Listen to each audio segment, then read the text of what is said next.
gaur nekazaritzari buruz hitz egingo digu, hori itzateke lehen gaia basogintzaz diardunean, beraiek basogintzaren inguruko estrategien buru egiten dute, Markusek horri buruz hitz egingo digute.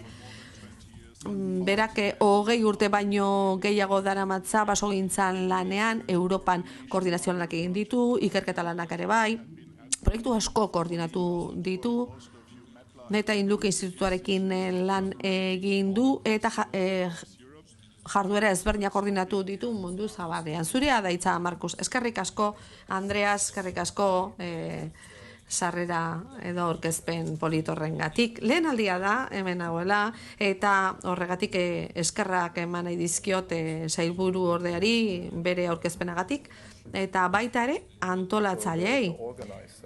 Jardunaldia antolatu duten jardunaldi honi aurreko bi parte hartzaileei ere bai. Eta mila esker baita ere bideo erakustagatik 5 minutu horietan asko ikasi baitugu, iruditu zaite komunikazio tresna ezin hobea zela zuei buruz hitz egiteko.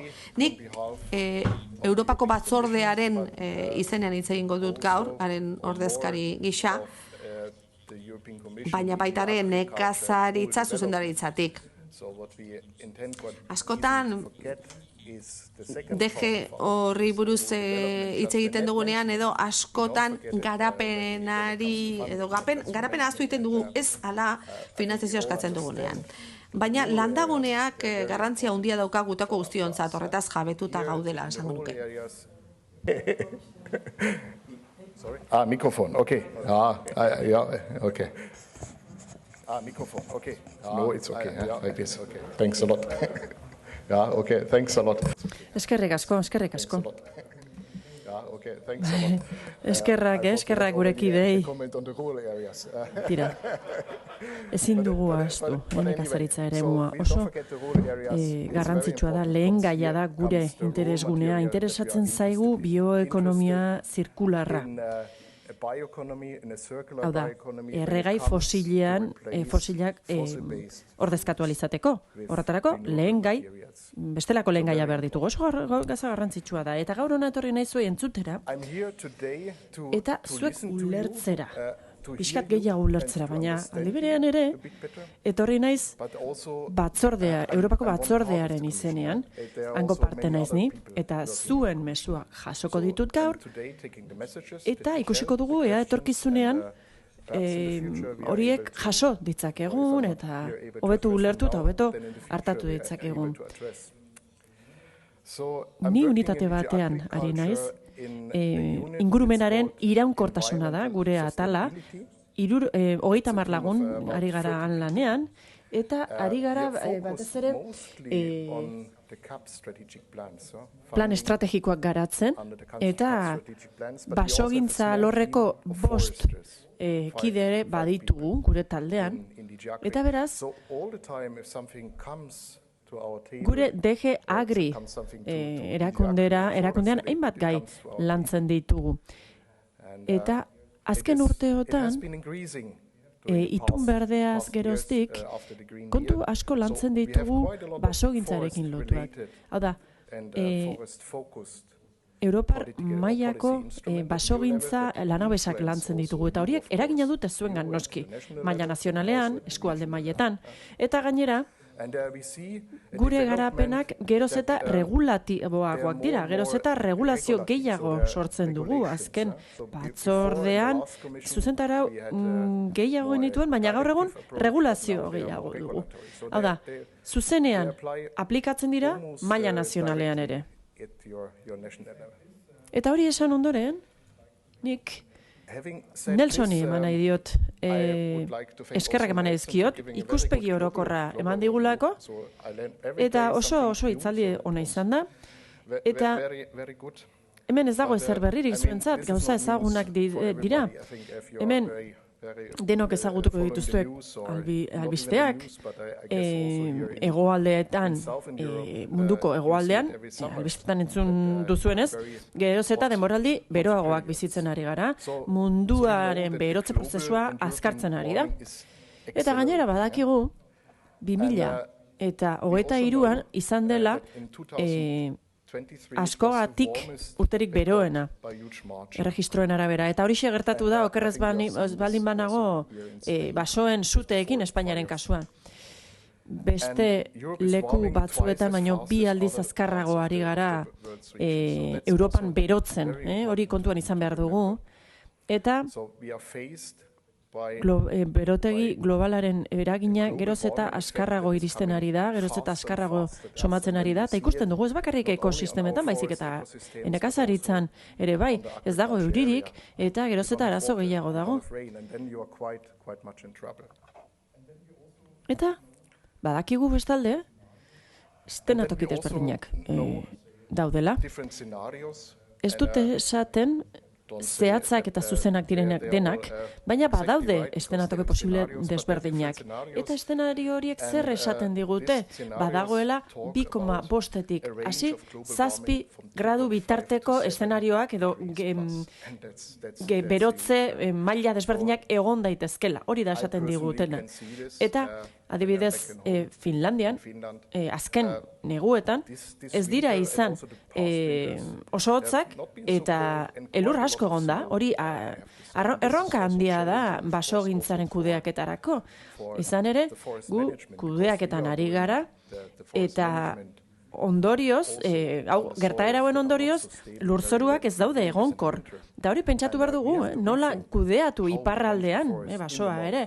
Noski, hegoaldean izugarrizko erronka daude, baina iparraldean ere baditugu arazoak. Beraz, muturreko egoerak ditugu, geroz eta maizago sortzen dira,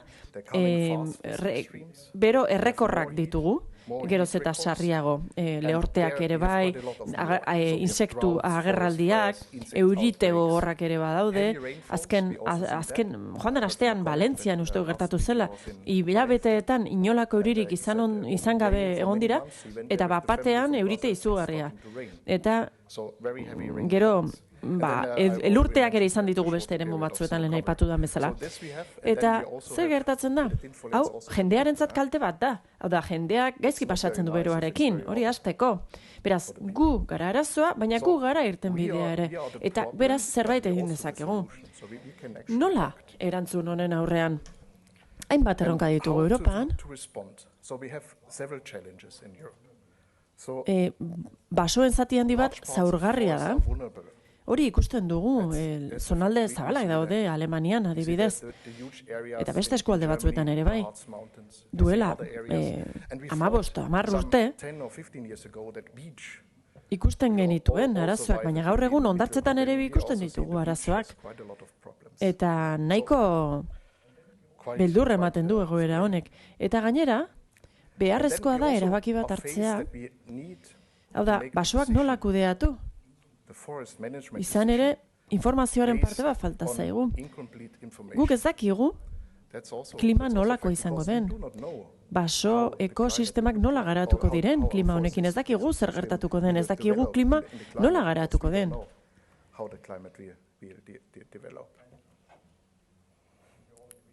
Eta uste dut denok bat gatozela honetan.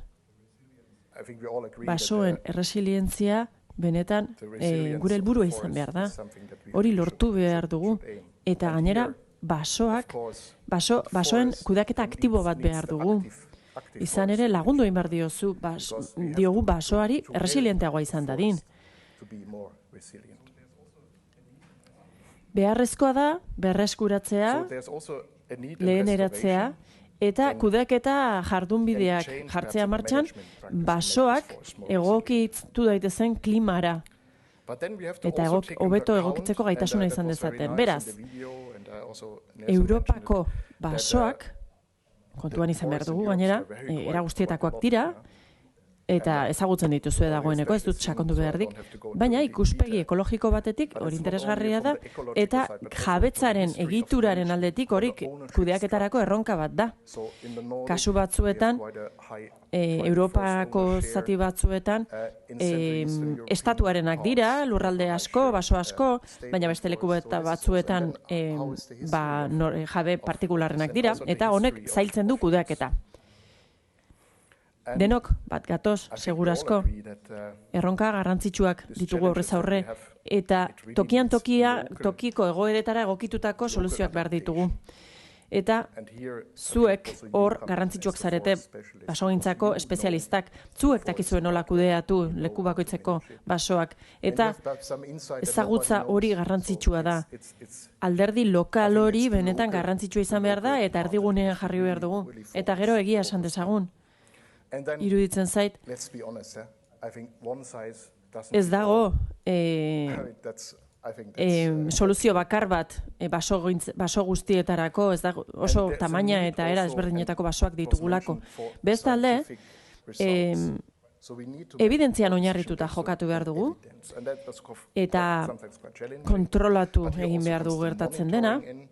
Bestalde, epe luzeko datuak, informazioak behar ditugu, zuek dauzkazuna, basoen inguruan hori garrantzitsua da, zuen baso inventario nazionalak garrantzitsuak dira, eta hor, historia luze bat dago, data bilketan, eta hori garrantzitsua izango da. Ez bakarrik estatistikan oinarritutako informazioa behar dugulako, baizik eta inventario horiekin urrutiko kontrola edo kombinatu dezakegulako. Eta bestalde, kontuan hartu behar dugulako, zema kostatzen duen basoa monitoretzea edo kontrolatzea. Beraz hori dena kontuan hartu beharko dugu. Emaitzak onak izan daitezen. Bestalde, hau esan du dagoeneko, baina garrantzitsua da basoaren kudeaketa aktiboa izatea, hori da behar duguna. Gainera, garrantzitsua da elementu soziala eta ekonomikoa ere eztabaidan sartzea. Hau da, elementu horiek elkarri lotuta daude eta eragina dute alderdi ekologikoan. Duela urte batzuk, entzun nuen, dimensio sozial eta ekologikoa dela kontuan hartu behar duguna. Eta hor sakondu nahiko nuke. Lehen ere hemen aipatu da, 80ko hamarkadan, hor Europan, basogintzaren alorrean, hainbat garapen gertatu direla eta adierazlea garatu zirela, iruditzen zait hori dena ezin dela izan kontzeptu estatiko bat, kontzeptu irekia behar ditugu, kontzeptu dinamikoak behar ditugu. Iruditzen zait egokitu egin behar dugula helburu berrietara, eta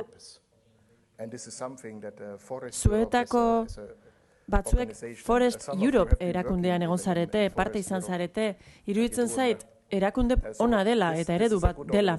Forest Europe hor aritu da adierazleak ematen eta definitzen, eta benetan oso lotuta dago lurrari erakunde hori eta bere lana. Bestalde, Europar mailan politika batzu garatu ditugu basoen egokitzea sustatzeko eta estrategia batean oinarrituta, komunikazio batzuetan oinarrituta, bioaniztasunaren estrategiarekin lotuta, eta lurzoruaren estrategiarekin ere lotuta, DG Agri, DG Klimarekin elkarlanean, eta estrategia guzti hauek landu ditugu. Komunikazio lanetan oinarritutako estrategiak dira, eta hainbat helburu bilatzen dituzte, epe luzean, denak lotuta daude, basoen eremu jakin bat babestu nahi dute. Eta legedia ere hortxe dugu, eta segurazko ezagunak izango dituzue legedia hauek Europako alorrean, Europako Parlamentuan egon diren eztabaidak, hartu diren erabakiak, ikusten dugu, hauek ere ez direla egokiak baso guztietarako. Ikusten dugu, hor, eztabaida handiagoa bat, sakonago bat behar dela. Era guztietako sentimenduak daudelako hauen inguruan. Eta badago, 2021ko proposamen bat Europako kontrol edo monitoretza lanetarako oso garrantzitsua da, konbinatzen du informazioa, hau da, informazioa behar da basogintzako regulazioko informazioa, eta hor daude basogintzako adierazleak, basogintzako txorien eta gaztien espezeak, lurzorua, eta gero, lehen gaiak, basoetako lehen gaiak, hori ere garrantzitsua da. Hor lehen aipatu dugu, eta gero ere entzungo dugu panelean, garrantzia du eta erdigunean jarri behar dugu hau da lehen gaia, basogintzako lehen gaia garrantzitsua da etorkizunerako. Eta adibidez, Alemaniak seguru asko ikusten baldin badugu zer gertatzen den Errumanian, ikusiko dugu zer gertatzen den. Gure kasuan adibidez lortu behar duguna da egokitzea hobeto, gure basoak hobeto egokitzea lehorteetarako. Eta garrantzitsua da karbonoa erauzteko esparru bat ere lortzea, eta 2024 ere sortu dugu egiaztapen voluntario bat, basogintzako jabeentzat. Eta hor resilientzia monitoretzeko lanak ere martxan jarritzen ari gara. Europako batzordeak gida bat ere eskaintzen du, gidaritza lan bat, hau da, gidalerro batzuk eskaintzen ditu, modu voluntarioan ezartzeko direnak, zer esan nahi du honek, norabide bat ezartzen dutela, baina ez dira nahitaezkoak. Zertarako, deforestazioari aurre egiterako, reforestazio nola egin jakiteko, zuhaitzak nola landu, klima aldaketa eta Natura 2000 sareari buruz, eta geroago hitz egingo duguni buruz, baina komisioaren, batzordearen aldetik eta parte interesatuen aldetik, garrantzitsua da gidalerro hauek edukitzea eta definizioak ere eskaintzen dira. Hartara parte interesatuek ere erabili ahal izan detzaten. Eta funtsei eta finantzei dagokienez. Inbertsio funtsak eta egiturazkoak eskaintzen ditugu, denok ulertzen dugun bezala, zuek Europako batzordeari dirua ematen diozute, hau da gizarteak ematen dio funtsak, eta Europako funtsak CAP ere eskaintzen du, eta LIFE program delakoa ere eskaintzen du. Eta gero, badugu gaitasunak eraikitzeko eta ezagutza eraikitzeko lan alorra ere. Europako batzordean eta Europar batasunak proiektu ugari ditugu. Hau da, basoen egokitzea bultzatzeko proiektuak besteak beste, eta beste hainbaten artean. Hasieran gogoan dut, izan nuela aukera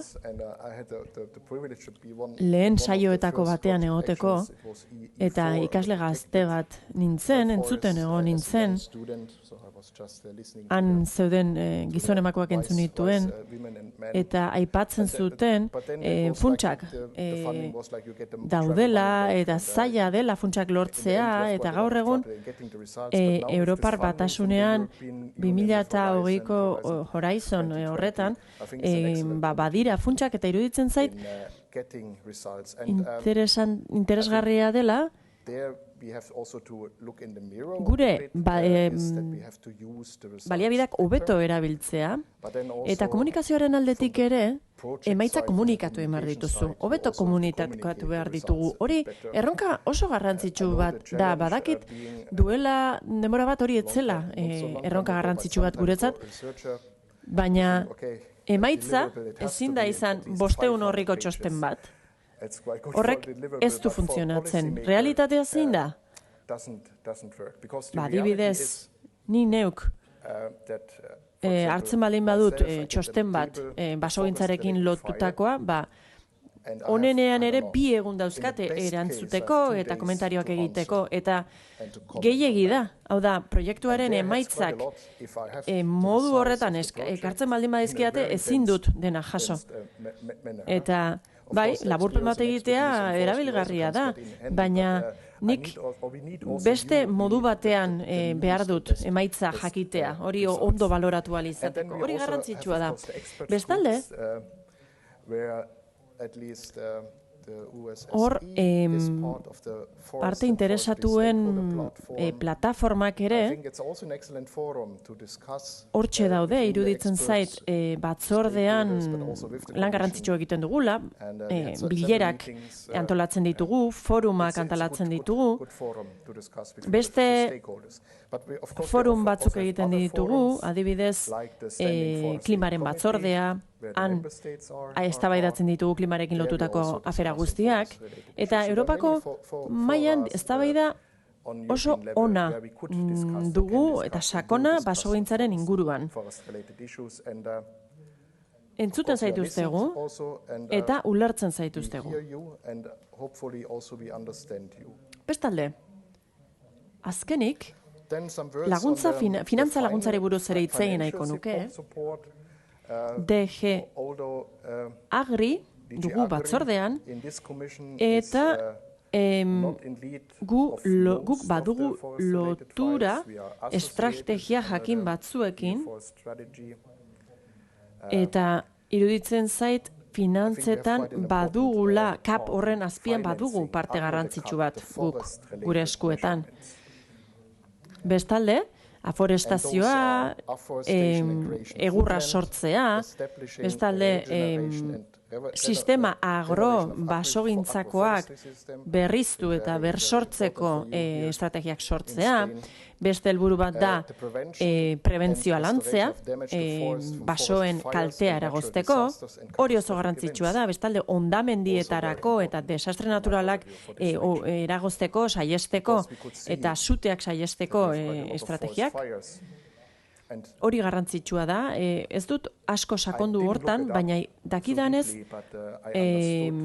gaizkin kudeatutako basoetan sute ugari egoten da, dirudienez, eta horri begiratu behar diogu. Eta bestalde garrantzitsua da resilientzia hobetzea basogintza ekosistematan. Eta bestalde, basogintzako teknologietan inbertitzea, Natura 2000 sarea, eta zerbitzu klimatikoak ere lantzea.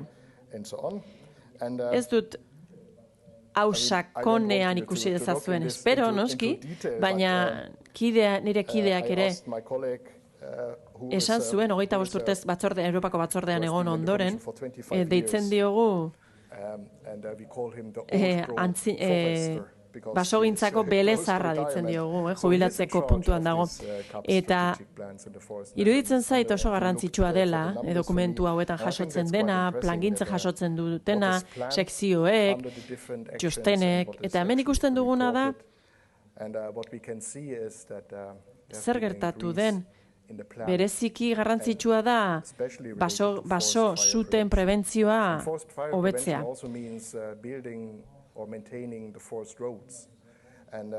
Adibidez, Finlandian ez dugu beste zute izan, ez dugu horren beste beroaldi izan, baina hala ere badira zuteak, basogintzako makinen ondorioz sortzen direnak hango kasuan, eta iruditzen dut horrelako kontuetan ere guk lan egin behar dugula.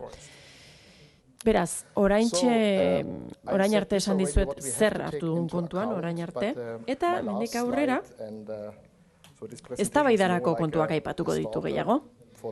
Ez dizuet esango inolako egia osorik, hau da, egia sakraturik ez dut, zuei esateko, Europako batzordeak planteatzen ditu galdera zail ugari, badakit prest zaudetela hori aurre egiteko, baina noski Europako batzordeak zuzendaritza desberdina ditu, klima, agri, partxet, eta gu zerbitzari zibila gara, zerbitzari publikoa gara, dokumentuak lantzen ditugu, eta agenda politiko bat ere badugu, noski, hori hor dago. Eta gu zuzendaritza nagusi gisa, DG gisa, regulazioa proposatzeko gai gara, baina regulazio hori zirriborro batean jasotzen da, eztabaidatu egiten da, errebisatu egiten dute estatukideek, eta hor dago edertasuna, baina zailtasuna ere bai. Izan ere, beti besteek ulertzea ez da erraza. Guk ezagutza dugu eta guk legedia sartu nahi dugu, baina ni batzordean urtebetez egon naiz eta nik badakizkit hainbat gauza, baina badakit nola funtzionatzen duen Europar Batasunak eta batzordeak berak ere bai. Izan ere, batzordean egon aurretik Finlandiako nekazaritza ministerioan lan egin nuen, luzaroan, eta estatukideen iritziak askotan entzun ditut. Adibidez esaten digute, batzordea zergatik ez dute garaiz aurkezten dokumentu bat, eta zergatik ez dituzte garaiz egiten lanak. Eta horrela da. Dokumentua, behar bada, 3 aste lehenago eduki dugu guk prest, bilera bat baino lehenago, baina hierarkia zorrotz bat dugu, eta errespetatu egin behar dugu, ni pertsonalki pentsatzen dut, hau garatu egin beharko genukela, ongi legokela, hau hobetu ahal izatea, baina noski, bizi osoa eman dut Finlandian lanean, eta han hierarkia txikiagoa dugu, eta beraz harritu nintzen, baina tira, hementxe gaude, beste kontu batzuetara pasatzen naiz, ustekabean, baina tira, legedia mugari dugu, eskalatu behar dugun legedia da, Europako Parlamenturako hauteskundea ditugu ekainean, guazen denok bozkatzea, ez duzue, nahita ez egin behar, baina gomendatzen dizuet, bozkatu dezazuela, oso eragiteko modu ona da, eta parlamentua aldatuko bada ere, itun berdea hor geldituko da. Eta ezarri beharko da. Eta ez da desagertuko. Baina norabide aldatu lezake. Inork ez daki, nik ez dut kristalezko bola bat hori aurreikusi ahal izateko. Eta kapekin lortutako neurriak eta interbentzioak eskuartzeak bultzatzen jarraituko dugu. Eta gure dirua bideratuko dugu ikerkuntzara, garapenara eta berritzera, berrikuntzara, eta gaitasunak eraikitzera ere bai. Hau dena, garrantzitsua da, eta alderdi interesatuekin taldeak osatu ditugu, eta lan hori ere garrantzitsua izango da. Bestalde, hau ez da zuentzako gonbidapen ireki bat, baina bai, iruditzen zait, Europako batzordeek bilerak egiten dituenean alderdi interesatuekin garrantzitsua da hor parte hartzea, sugerentzia jasotzen ditugu. Mesedez, aurkeztu guri zuen iradokizunak, zuen proposamenak gauzak nola hobetu jakiteko. Hori eskatzen dizuet. Eztabaida bat izan dezakegu, binaka, hirunaka, trilogoak ere eduki ditzakegu, eskatu bilerak. Iruditzen zait oso garrantzitsua dela. Badakit zaila dela, Bruselara tortzea, baina benetan merezi du elkartzea eta zuek hori aurkeztea guri. Beraz, hori esan ondoren, eskerrak eman nahi dizkizuet, eta minutu bat eta 20 segundu pasatu naiz, baina tira, pospozik nago, gogotsu nago hemen urrengo izlariak entzuteko, eta galderarik ero baduzue, bukaeran zuen esanetara geldituko naiz. Ez barkamenik eskatu, gusto erantzungo ditut zuen galderak eta erantzungo ditut. Eskerrik asko dena den, eskerrik asko antolakuntzagatik, nire helburu pertsonala da, gaur asko ikastea zuengandik, eta zuen entzungo dizuet eta ulertuko dizuet. Hala espero dut. Eskerrik asko. Thank you very much. Thank you. Brilliant.